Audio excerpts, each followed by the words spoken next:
Hello everyone, আশা করি তোমরা সবাই খুব ভালো আছো। আমিও খুব ভালো আছি।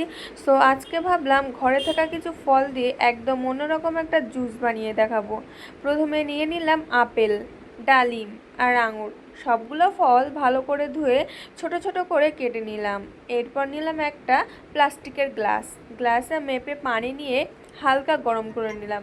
তারপরে এর মধ্যে দিয়ে দিলাম পরিমাণ মতো চিনি আর আগার আগার পাউডার। এই আগার আগার পাউডারটা তোমরা যে কোনো মুদিখানার দোকানেই পেয়ে যাবে, আর অনলাইনে অ্যাভেলেবেলই পাওয়া যায়। সো আমি অনলাইন থেকে কিনেছিলাম।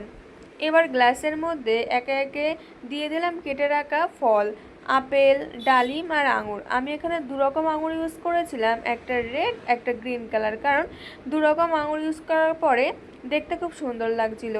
তারপরে আগার আগার মেশানো পানিটা আস্তে আস্তে গ্লাসের মধ্যে ঢেলে দিলাম। কিছুক্ষণ বাইরে রেখে একটু ঠান্ডা করে নিলাম, তারপর দিয়ে দিলাম ফ্রিজে। কিছুক্ষণ পর বের করে দেখলাম দেখতে যেমন সুন্দর, খেতেও তেমন মজার। তো আজকের মতন টাটা, দেখা হচ্ছে অন্য কোনো ভিডিওতে। টাটা সবাইকে।